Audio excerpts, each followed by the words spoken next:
Les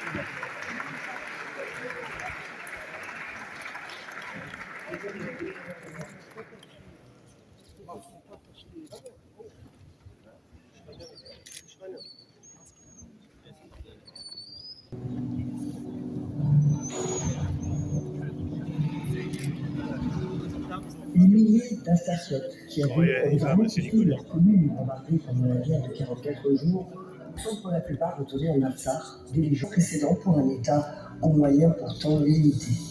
Ces travaux ont été lancés et se poursuivent dans pratiquement toutes les communes d'Artsakh ayant échappé à l'occupation. On a reconstruit les habitations endommagées par la guerre et rénové les logements vacants pour abriter les familles des territoires occupés par l'Azerbaïdjan. Parallèlement, un vaste programme de construction de logements a été lancé pour accueillir tous les réfugiés et déplacés. En 2 ans, entre 2020 et 2022, près de 700 logements ont été livrés. Plus de 1000 logements auront ainsi été construits en 2023 en Artsakh, avec l'ambition de donner d'ici 2025 un foyer à tous les réfugiés et à toutes les personnes déplacées.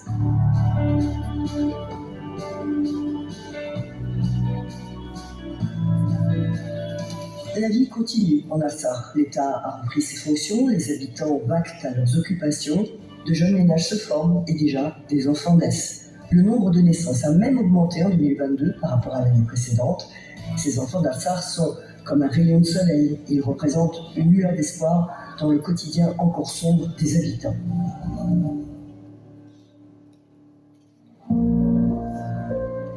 La vie n'est pas toujours paisible en Artsakh. Si ce n'est pas sur les habitants de Taravart que tirent les soldats azéris, ce sont les villages de Khramor ou Amaras qui sont visés.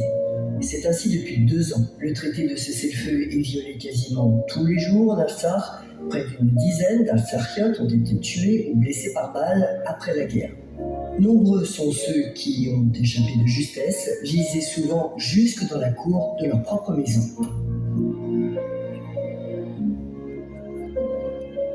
Voici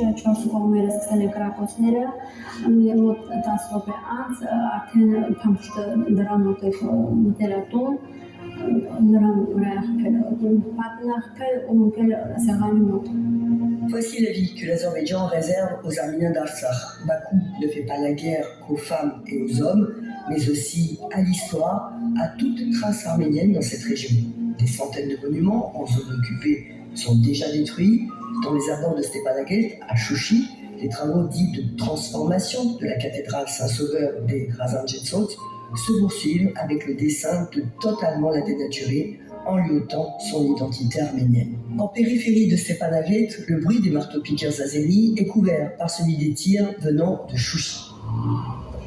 Madame Donara est attentive aux nouvelles du jour comme aux tirs. Elle est fidèle à son comptoir au marché de Stepanakert. Elle y était avant la guerre et elle y est retournée dès novembre 2020. Sur la plaque incandescente, elle finit de cuire le Jangelo Hats, traditionnel pain aux herbes, alors que la conversation ne cesse de tourner sur le conflit qui perdure.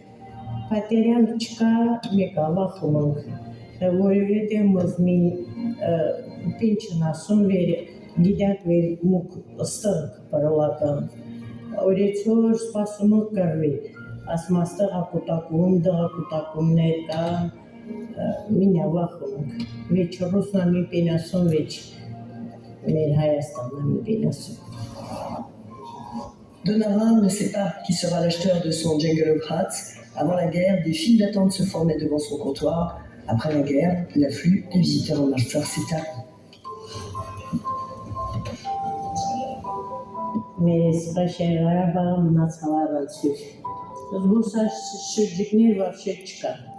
Вообще, Kandırman Yerevanից կյամն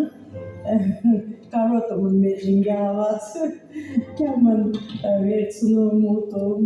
տանում էտա մնացավ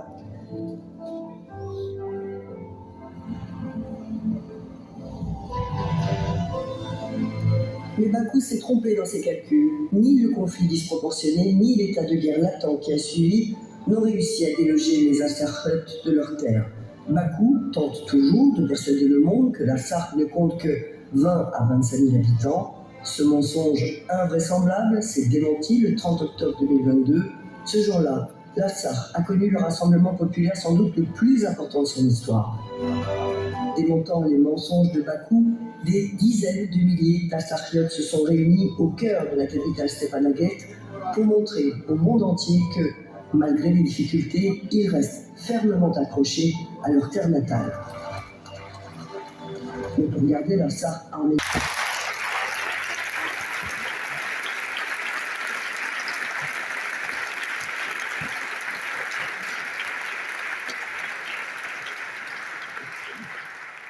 Mesdames et messieurs, bonsoir.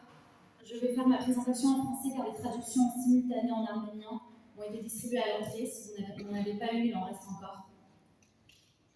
Monsieur le Président Alek Haroutunian, Monsieur le Ministre des Affaires étrangères David Babayan,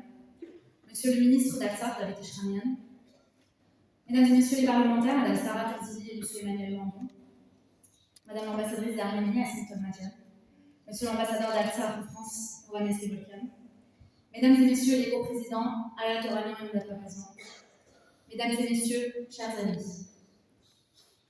Merci beaucoup à tous d'être venus aussi nombreux ce soir. La salle est complète et c'est déjà un message très fort que nous envoyons à l'Artsakh. L'Artsakh n'est pas seul. Merci à tous.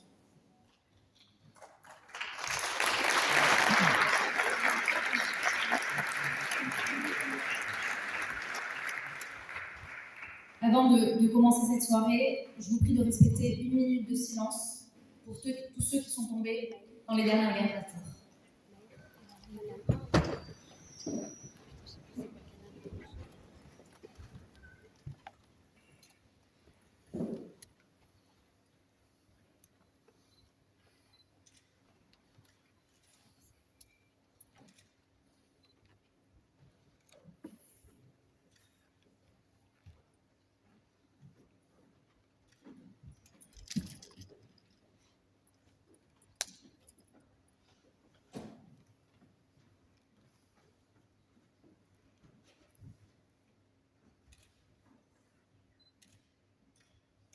Merci à tous. J'invite maintenant les co-présidents du CCF, M. Mourad Papazian et M. Ayat Oralian à prendre la parole.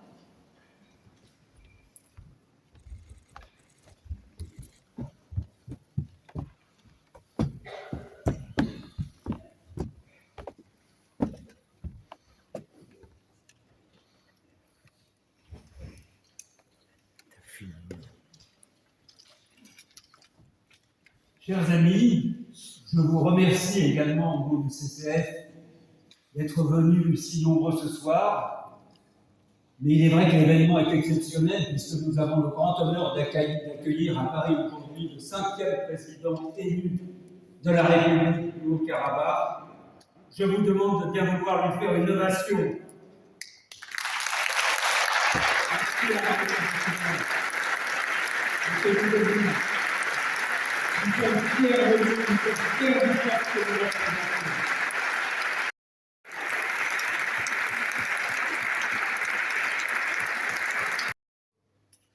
Je voudrais également remercier pour leur fidélité l'ensemble des personnalités présentes. Je ne vais pas toutes les citer.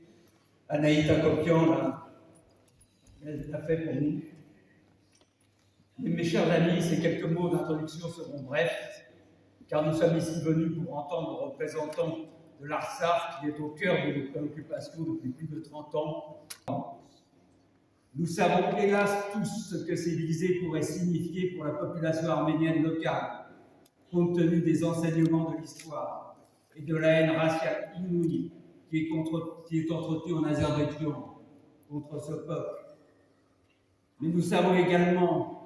ce que ce plan pourrait signifier pour la nation arménienne dans son ensemble. Ce serait non seulement la fin de l'Artsakh, la fin de la présence arménienne dans le berceau historique de l'Arménie, mais une telle invasion serait aussi le glas de l'Arménie, puisque Aliyev ne cache pas ses ambitions sur le sionisme et même sur Yerevan. Ainsi, 100 ans après le génocide de 1915, le peuple arménien se trouve à nouveau confronté à une lourde menace sur son existence. Et nous savons qu'au-delà du sort de la région, c'est aussi le destin de l'Europe qui risque d'être affecté par la formation de ce monstre panturc sur son flanc oriental qui voudrait se créer sur le cadavre du peuple arménien. Après lui, à qui le tour, alors que les Kurdes sont en butte au bombardement de l'armée turque, que Chypre continue à être occupée, que la Grèce est menacée, que des États démocratiques comme la Suède se couchent lamentablement devant Erdogan, tandis que celui-ci fait de l'entrisme dans tous les pays de l'Union européenne en essaimant des filiales de l'AKP qui seront autant de bombes à retardement au cœur de notre vieux continent. Nous n'avons en effet pas seulement affaire au Karabakh à un risque de nouveau génocide arménien, mais parallèlement au grand retour de l'Empire ottoman, dont l'ambition ne se limite pas au Caucase, mais va jusqu'à l'Asie, et aussi, ne nous y trompons pas, à l'Afrique et à l'Europe. Nous avons ce soir de nombreuses questions à poser au président du Haut-Karabakh sur l'actualité de cette menace, sur sa vision de l'avenir en ce qui concerne la présence russe, sur ce qu'il attend de l'Europe, de la France, sur ce que nous pouvons faire pour déjouer ce destin. Une chose est sûre, Monsieur le Président, nous sommes ici en France à 100% à côté de l'Artsakh et de l'Arménie. Les élus français sont à l'unanimité avec vous, comme l'ensemble des Français d'origine arménienne. Nous avons réalisé à travers le CCRF une union de toutes les forces de cette communauté pour aider l'Arménie et le Haut-Karabakh. Nous sommes unis sur cette base, quelles que soient nos préférences partisanes. Et nous continuerons d'agir pour que la France, dont nous sommes partie prenante, prenne conscience qu'en défendant la cause de l'Arménie et du Haut-Karabakh, elle défend non seulement une nation sœur, non seulement un îlot de démocratie au milieu d'une mer démontée de totalitarisme et de fanatisme, mais aussi, ce faisant, le futur de nos libertés. En tant que descendant des victimes du génocide, en tant que militant de longue date contre le négationnisme, en tant que témoin et parfois cible des turpitudes de l'État turc, y compris sur le territoire français, vous avez avec vous ici en France une masse organisée de Français d'origine arménienne, qui sont vos frères. Ils vous soutiennent et ils mettront tout en œuvre pour que la République du Haut-Karabakh ne soit pas un nouveau territoire perdu de l'arménité, une nouvelle terre historiquement arménienne destinée à tomber dans l'escarcelle de la Turquie. Même si nous ne renoncerons jamais aux réparations, nous ne sommes naturellement pas ici pour revendiquer quoi que ce soit. Nous n'avons nullement l'ambition de convertir qui que ce soit non plus à notre religion ou à notre modèle politique. Nous sommes ici pour protéger ce qui a survécu et pour défendre la liberté, la dignité humaine et les droits de l'homme. Nous savons que la situation est désespérée. Nous savons que vous ne pouvez vous battre à 1 contre 30, puisque tel est le rapport de force de l'Arménie, avec d'un côté l'Arménie et de l'autre côté la Turquie et l'Azerbaïdjan, en notant de surcroît des armées. Mais nous savons aussi que dans les pires moments, la nation arménienne sait trouver les ressources pour se défendre. Nous sommes ici avec vous pour dire non au destin funeste que l'on nous promet et pour créer les conditions du miracle.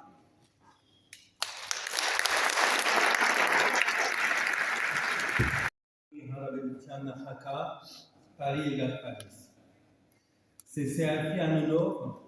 մենք ցեզի բարի կալուս գմախտենք։ Ինչպես որ գիտեք, ֆրանսահայությունը միասնականությամբ զորավի կգանքնի Արցախի եւ արցախցիներուն բարեկամի։ Զովի կգանքնի ոչ միայն որովհետեւ արցախցիները իրավունք ունին խաղաղ իրենց փողերով վրա,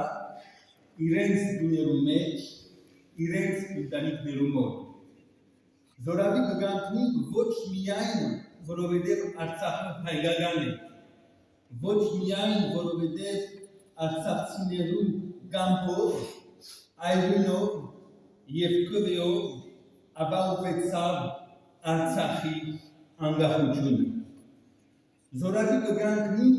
ոչ միայն որովհետև Արցախի տաղը արտար կազմինի, ոչ միայն որովհետև Արցախը Հայաստան է եւ վեր, ոչ միայն որովհետև Ղարաբաղը մերն է, Զորավի կգանքնիկ նաև, որովհետև եթե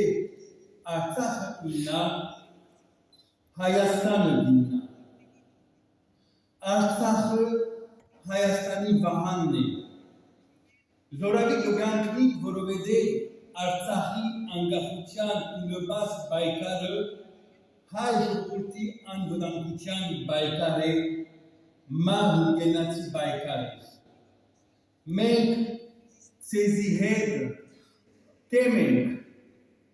որ Արցախը հանձնվի Ադրբեջանին, անկարելի է։ Մենք շատ լավ գիտենք, որ Թուրքիան և Ադրբեջանը խաղաղություն չեն ուզել,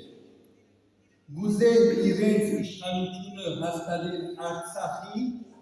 և Հայաստանի վրա։ Պանթուրքիստական ուժերը գուզեն շարունակել այսօր գործը, որը սկսած էին 1915-ին։ Հոս Ֆրանսիայի մեջ CCF-ը Իրան-տան գազագերբությունները ոտքի է։ Ֆրանսիայի հայությունը ոտքի է։ Քաղաքական դասակարգի մոտ, ազգային ժողովի և սենատի պատգամավորներու մոտ, կառավարության նախարարներու մոտ և Ֆրանսիայի Հանրապետության նախագահի մոտ մենք մեր աշխատանքը կատարեցինք, կկատարենք և պիտի շարունակենք։ Արցախի պայքարը, Արցախի տագը, Արցախի ժողովրդի անվտանգությունը և անկախության ճանաչումը մեր առաջնահերթությունն է։ Բարոն նախագահ, Սփյուռքը Արցախի ժողովրդին երբեք չի մոռանա։ Միշտ միասին ըլլանք, գեցե ազատ անկախ Արցախի հանրապետություն, գեցե Հայաստանը, գեցե հայ ժողովուրդը։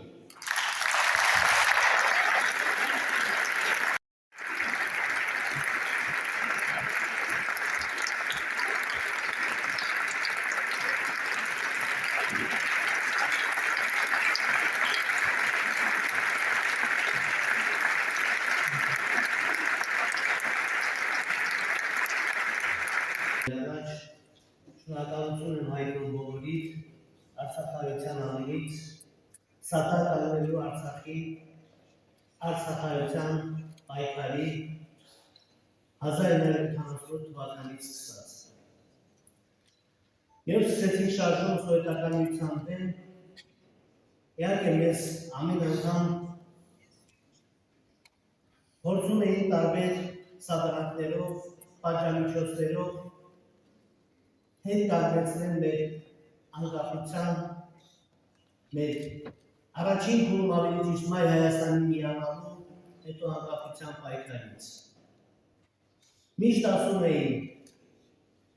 դուք քիչ եք, Ադրբեջանը շատ։ Այն ժամանակ ընդամենը Արցախ ուներ 140,000 հայ բնակչություն, Արցախում կար 40,000-ից ավել ադրբեջանցի, դեմը 7 միլիոն ադրբեջանական պետություն։ Մենք շնորհացինք և շարունակեցինք շարժումը, պայքարը և կարողացանք շնորհիվ հայ ժողովրդի, Հայաստանի ժողովրդի, Սփյուռքի հաղթանակել առաջին պատերազմը 92-94 թվականին։ Այո, մենք ենթարկվեցինք գերտերությունների ճնշմանը և ընդունեցինք զինադադարի պայմանները, և կարող էինք շարունակել և կարող էինք ավելի մեծ հաջողություններ արձանագրել։ Հավատում էինք համայն աշխարհի գերտերությունների ժողովրդավարությանը, հավատում էինք, որ աշխարհը տեր է կազմելու Արցախի դաշտին, քանի որ մեր պայքարը օրինական է,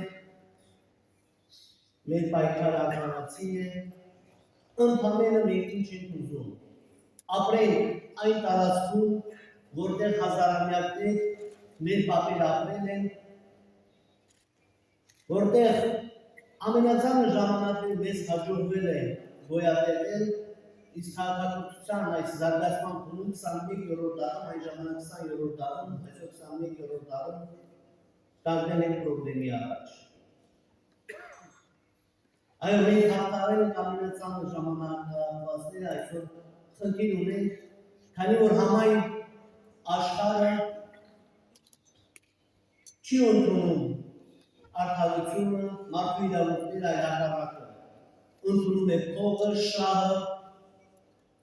և դրանով իսկ առաջնորդում է։ Այսօր շատ հարցեր կլինեն, հարցերից ամենակարևորը ինչու մենք պարտվեցինք։ Մենք հաղթել ենք 94 թվականին։ Ադրբեջանը մինչև 2016 թվականին օգտագործել է բոլոր հնարավորությունները։ Նավթից, գազից ստացած հարյուրավոր միլիարդերից տասնյակ միլիարդներ հատկացված սպառազինություն ձեռք բերած և զարգացած բանակին։ 2016 թվականին 4 օրվա պատերազմի ընթացքում Ադրբեջանը չկարողացավ գտնի ուժով կամ զենքի ուժով լուծել այդ խնդիրը։ Մենք արձանագրել ենք վերայով, այո, մենք հաղթանակել ենք և մենք կարողացել ենք Ադրբեջանի պարտադրել խաղաղություն։ 2020 թվականի հունիսին Ադրբեջանը փորձել է Հայաստանի Հանրապետության Տավուշի շրջանի փոքր մարտական գործողություններով ուժի ուժ գործադրելով զարգացնել այն և նոր պատերազմ հրահրելով լուծել իր խնդիրը։ Այդտեղ էլ չհաջողվեց։ Չհաջողվեց, որովհետև Ադրբեջանը կռվում էր Հայաստանի հետ մենակ, իհարկե ունենալով նշեցի այդ միլիարդների, տասնյակ միլիարդների ձեռք բերած զենքը, թուրքական աջակցությունը, բայց անօգուտ։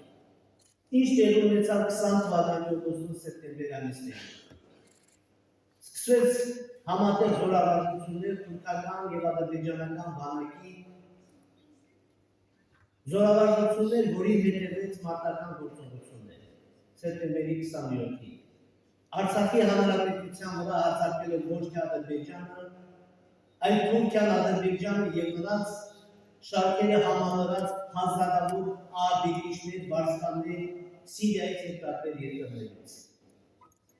Ադրբեջանը ուներ աշխարհի աջակցությունը։ Մենք գտնվում ենք շրջափակման մեջ։ Շրջափակված էր հարավը, մենք հնարավորություն չունեինք Պարսկաստանով, Իրանով իրականացնել սովորական մատակարարում մեր հետագա ռազմական գործողությունների համար։ Արևելք արևմուտք, Ադրբեջան, Թուրքիա, իհարկե պարզելով հնարավորություն չկա, մենք շրջափակված ենք նաև հյուսիսից, Վրաստանից, որտեղով հնարավորություն չունեինք սովորական մատակարարում իրականացնել։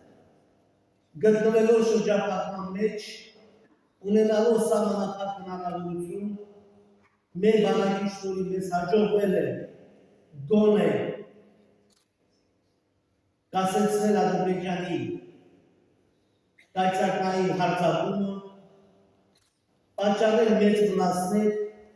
իհարկե ունենալով մարդկային և տարածքային մեծ կորուստներ։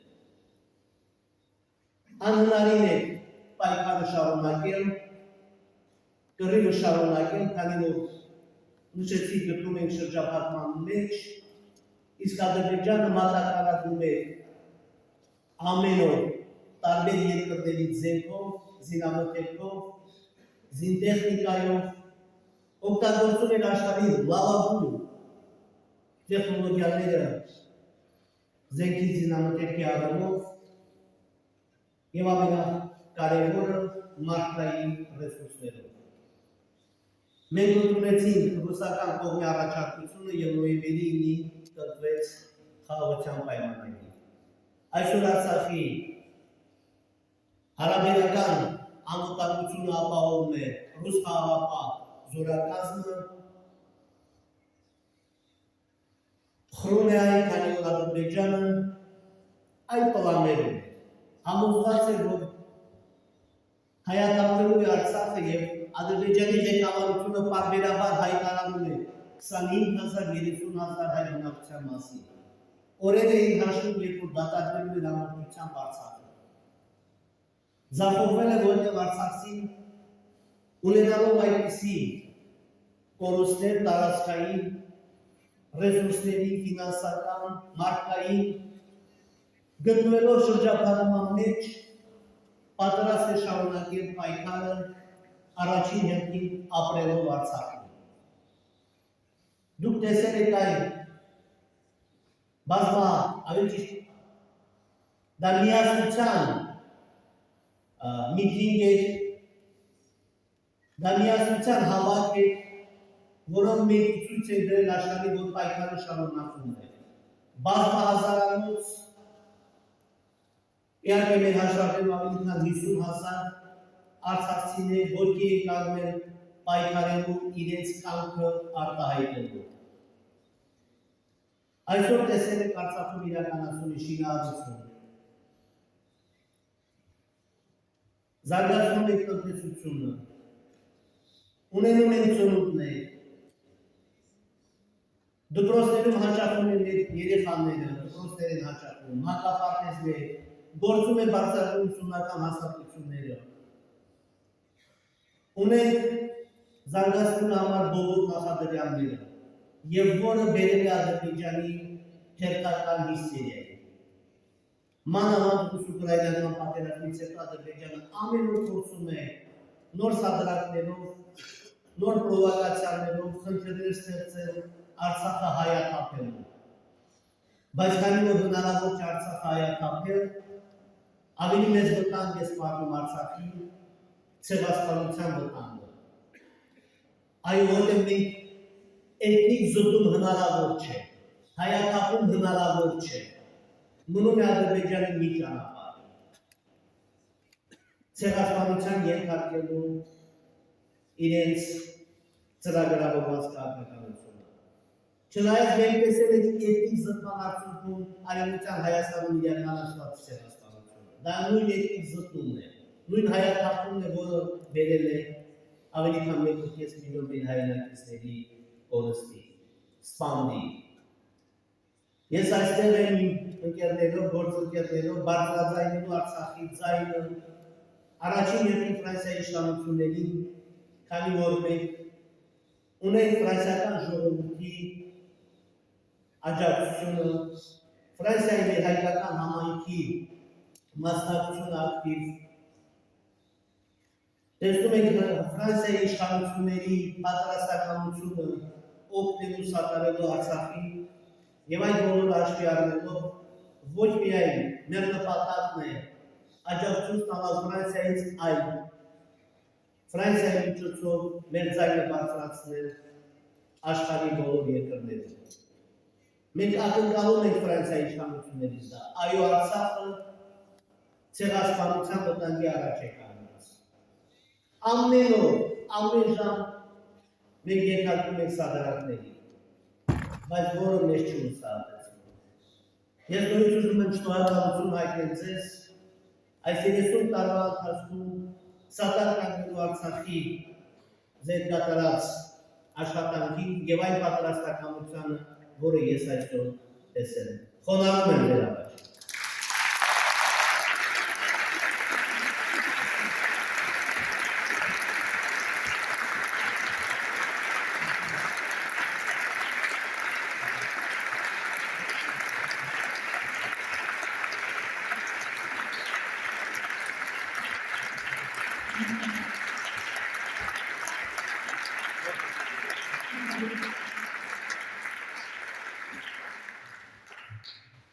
J'invite maintenant Mesdames Ida Keshishan du journal Nouvelle Arménie et Maria Karapetian du journal France Arménie à poser les premières questions au président Alain Karapetian.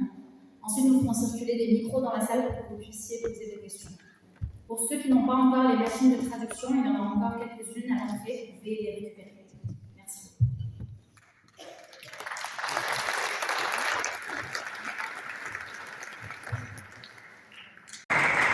Bonsoir, Monsieur le Président, mes հարգող պարոն նախագահ, սփյուռքահայությունը ոչ միայն Ֆրանսիայում, այլ ամենտեղ շատ մտահոգված է եւ շատ լարված է։ Գան որ հելվից են նայում կան որ մոդիկից, կան որ գնացել են, մասնակցել են, մահացել են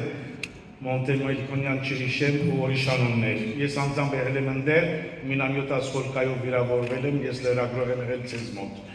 Բայց այսօր, ինչպես գիտեք, սա աշխարհի հայությունը շատ մտահոգված է։ Ու նույն ձևով մեր պայքարը մեզ աջակցում է Ֆրանսիայի պետությունը, թեկուզ եվրոպական տարբեր երկիրներ։ Չեք վախենում, որ այսօր տարբեր երկիրներ, ոնց Ֆրանսիան, ոնց Եվրոպան մեզնից հեռանա, երբ իմանում են պրո-ռուսական, պրո-կրեմլինական Ռուբեն Վարդանյան հայտնվում է այսօր Արցախի իշխանություն։ Շնորհակալություն։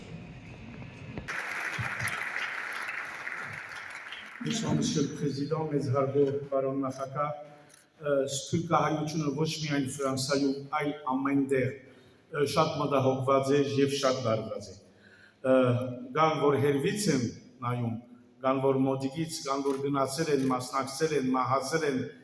Մոնտեմոյլքոնյան Չիրիշեմ ու ուրիշ անուններ։ Ես անձամբ եղել եմ ընդեր, մինամյոտ ասֆոլկայով վիրավորվել եմ, ես լրագրող եմ եղել ձեզ մոտ։ Բայց այսօր, ինչպես գիտեք, սա աշխարհի հայությունը շատ մտահոգված է։ Ու նույն ձևով մեր պայքարը մեզ աջակցում է Ֆրանսիայի պետությունը, թեկուզ եվրոպական տարբեր երկիրներ։ Չեք վախենում, որ այսօր տարբեր երկիրներ, ոնց Ֆրանսիան, ոնց Եվրոպան մեզնից հեռանա, երբ իմանում են պրո-ռուսական, պրո-կրեմլինական Ռուբեն Վարդանյան հայտնվում է այսօր Արցախի իշխանություն։ Շնորհակալություն։ Ես նախ գիտեք եկեք Ռուսաստանի դերակատարությունը բաժանենք։